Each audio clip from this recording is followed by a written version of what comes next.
I'm going to look at this play for defensive line technique.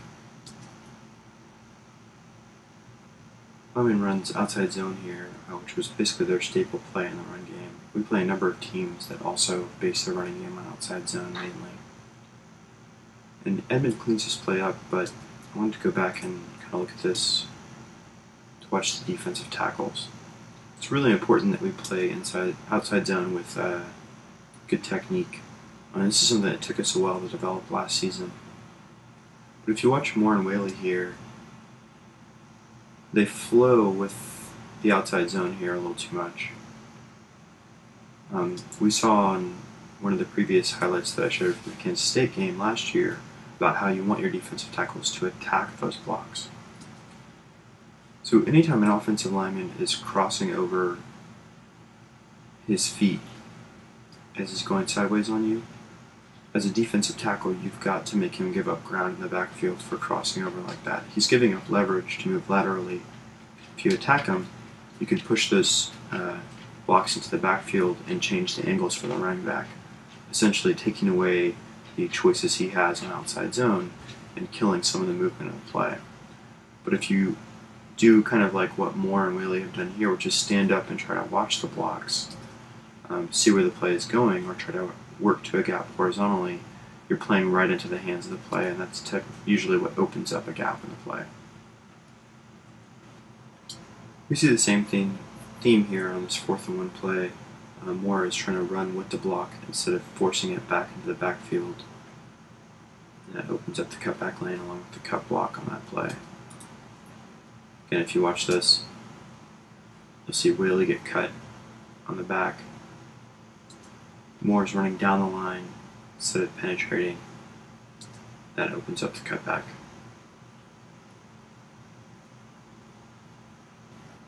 So let's just compare that with this play where we see Dorsey and Jackson attacking blocks that went lateral on them, forced them in the backfield, and that changes the angle for the running back. Yeah, let's take a look at that again. So look at Dorsey attacking that blocker, reestablishing the line of scrimmage, and changing the angles for the running back. He no longer has this outer angle. He's really only got one choice to go with where to go with the ball. That is Jackson also gaining ground into the backfield. So that changes the play from happening on their side of the line of scrimmage and making the running back just have to make a play to gain any yards at all. It's not a big issue. It took our blockers almost half a season last year to get good at this technique. I think it's just something, a light bulb that's going to have to come on for Moore, and hopefully something he can adjust from week 1 to week 2. So one more play on the defensive line here, just to give Moore a little bit of redemption. This is in the 4th quarter. They again try to run inside zone. Look at him dominate the blocker into the backfield, and that changes the course of the play, along with Whaley getting in the backfield on quick penetration. That duo has the potential to make a lot of plays this year. Watch Whaley on the play side here. He jumps inside of the zone blocker, so when you get a guy across your face to the inside as a zone blocker, you want to release him to the next blocker. But Whaley does a really nice job of getting across his face and then knifing in the little space that's there, not allowing the next blocker to get to him. Great technique on penetrating there. He has the potential to make a lot of linemen look silly this year.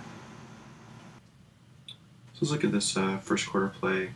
Wyoming gets a nice pass here.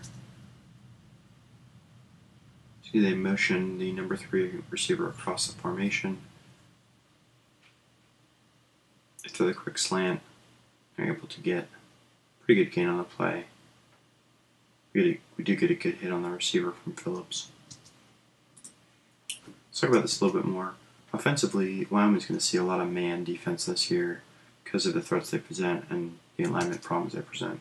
Now, the number 3 receiver motions across the formation there specifically to make room to work this slant. So they're trying to get that defender out of there so they get more space to work here. So I want you to watch Brandon Moore on this play. You can see he just barely misses getting his hand on the ball. And I've talked before about Diaz's pairing of his underneath coverage along with his pass rush. You can see Moore is actually working to get himself into the passing lane here. So he stops and stutter steps. He's moving to the outside to take away the passing window here. So the defense is conscious of this. Moore just doesn't get his eyes on the quarterback quite soon enough, or he probably gets a paw on this ball. So though, that's exactly, if an offense is going to execute a precise throw there, and we're going to be able to come downhill and make a hit on him from the safety position, that's a battle that we're willing to have play out a number of times. Good play by the offense there. This is one of my favorite defensive plays of the game here toward the end of the first quarter. We're showing basically what looks like a cover one man defense right before the snap. You see us drop out to a ruled cover three. You see Bynum covering the flats here, the boundary flat. Leaving the field flat open, the only open throw that Smith can make is all the way to kind of the furthest part of the field. The other thing is Okafor makes great penetration, takes away the passing lane there, and eventually makes a sack. Smith just didn't have anywhere to go with the ball. If you watch this again from the end zone, you see the great move that Okafor puts on the tackle here. It's great. We're going to see wide line splits a lot this year. So our defensive ends being able to exploit the tackles is super important.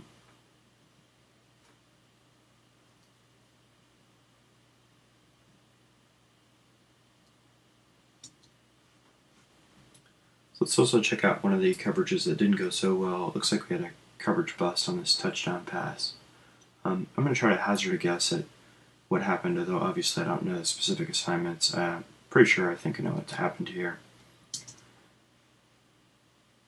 So if you look, Wyoming motions the number 3 receiver from the left side of the formation to the right side of the formation.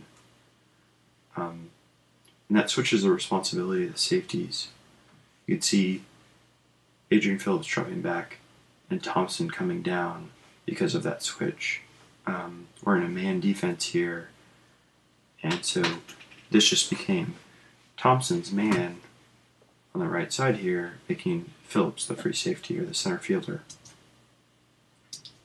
Then Phillips becomes concerned that no one has picked up the number 3 receiver on this side, who was originally had the number 3 receiver on the right side. So he's concerned no one's got number 3 now. Trying to communicate to Cobbs that it's his man, and no one ends up playing center field.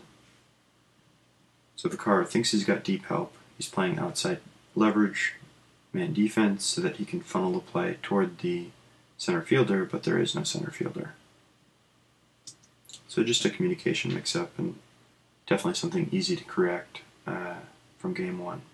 So let's take a look at the most infamous play from the game. The long touchdown pass. So on 3rd and 6, just a simple stick route, missed tackle that goes for a long gain. Looks like Texas is in what's called a 2-read defense here, or palms coverage.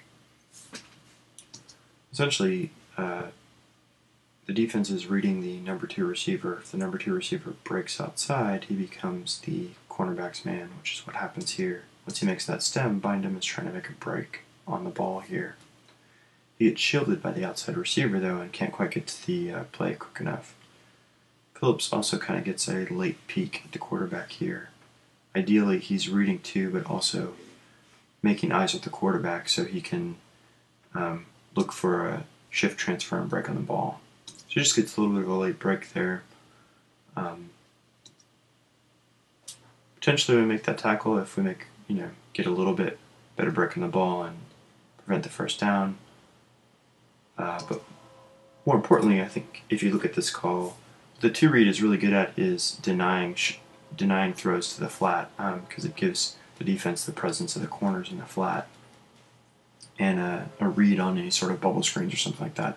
So I think most likely Diaz was thinking that there might be a screen call on this play, and that's why he called the two read in the first place. So again, just a busted tackle and a long run, but not necessarily a bad defensive call.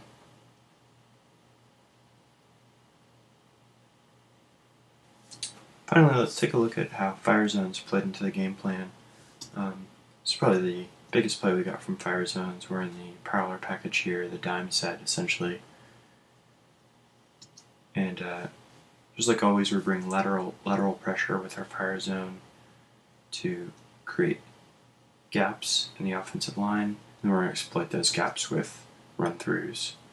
So Vaccaro gets a clean run-through here, gets pressure right up quarterback. Quarterback makes a bad decision, results in a turnover. So that's the ideal situation for the defense. It's what Diaz's defense is really all about. Fire zone is not just about pressuring the passer, it's also about changing numbers in the run game. Here, Wyoming is lined up in a trip set to the field with the running back aligned to the field as well. What they're trying to do is get the defense to commit numbers to the field so they can run the ball to the boundary. We bring a cornerback in late to become part of a fire zone blitz. That changes the numbers in the run game and gives him an easy run through for a tackle for a loss. See if you back that up just a little bit.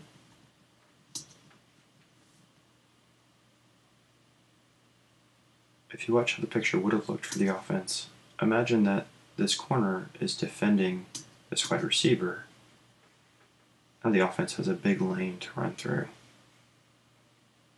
But with the fire zone, we change the look of the play for the offense right as the ball snapped. So I'm going to look at one last fire zone play here. Run the prowler set again. We bring pressure from the field.